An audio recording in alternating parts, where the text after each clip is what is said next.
Hello, and welcome to The Girl Who Got Well with Sick Nick. I am Sick Nick, but you can call me Nick or Nikki, whatever you like.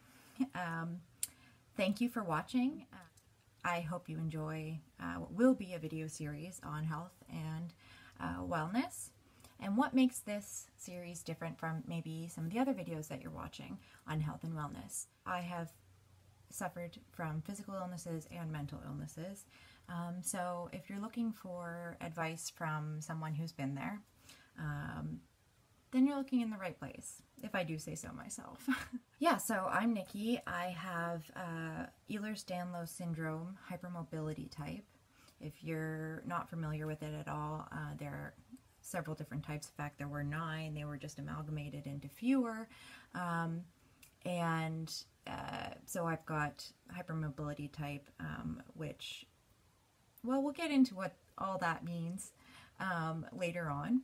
I also have fibromyalgia. I have a sliding hiatal hernia, which is likely resultant from the Ehlers-Danlos, and many other symptoms and diagnoses. In the past, I have struggled with depression. In my teen years, I struggled with it.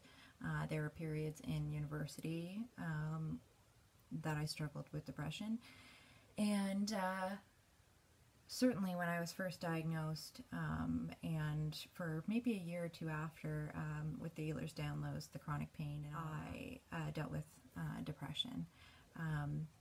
Besides that, I've dealt with anxiety, panic attacks, a lot of which comes from having dislocated joints a lot in the past. So anytime I'm in a situation where I'm afraid that might happen, I definitely get a panic attack, but they're getting better. Suffered from an eating disorder in high school. It never got to the point where I had to be hospitalized, although I was doing outpatient treatment. I feel like that is largely behind me. It still creeps up, so I feel like even though it's in the past, I still deal with it. Much like the panic attacks, much like the depression. Anyway, this started out on a good note, went south pretty quickly, so I'm going to move on. Sometimes you'll see me like this, and this is done up, even though it's not. Sometimes you'll see me like this.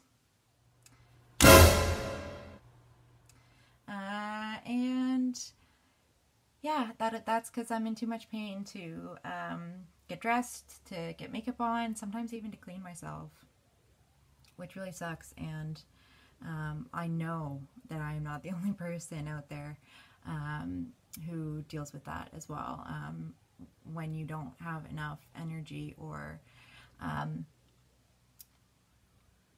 just even patience with the pain to shower. So anyway, so this video series is going to focus, like I said, on health and wellness. We'll talk about a lot of different things, and one of those things will be the physio program that I have been given / put together over the years.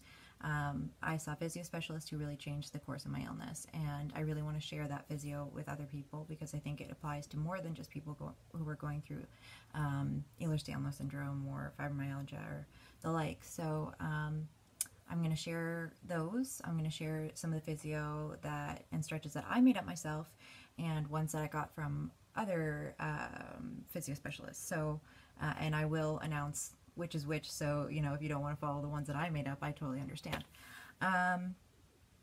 And what else?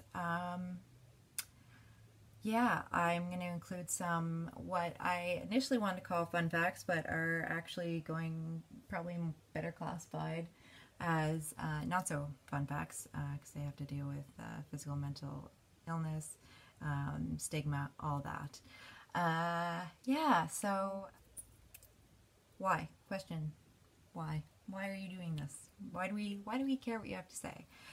Well, like I said before, I've been through a lot of situations that some people might not have had the opportunity to, and I like to think that I gained a lot of insight from these experiences, whether it's constant hospital trips, not being able to work when you're a young person, even when you're an older person is difficult, but when you're a young person, you know, you're certainly expected to have that energy to be going out on your own, to be figuring out life for yourself. And when you have a physical illness or a mental illness and you can't work, it's a big factor. Let's just say that. So I want to take what I've learned and pass it on. If it helps just one person, then I can die happy, I guess. Because I've learned to be grateful for what I have, and that's made me a very happy person. So anything else on top is cherry on the sundae, really. So I want to pass on my knowledge, or at least what I think. And I know that I've had a lot of either people coming into my life or things happening at the exact right time that something needed to happen to keep me going, whether it was to keep me going mentally or physically, whether it was someone coming into my life for just a minute and then having a huge impact and coming out again. I've been very blessed to get exactly what I needed when I needed it. And if I can be that, hopeful message to somebody right when they need it, would mean everything to me. Yeah. So again, I'm Sick Nick.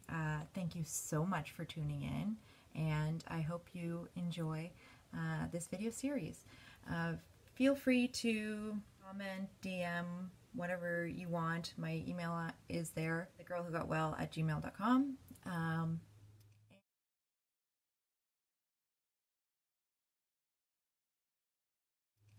But I would appreciate only constructive criticism. I can take criticism, just I prefer when it's constructive. So again, thanks for tuning in, and I'll see you next time.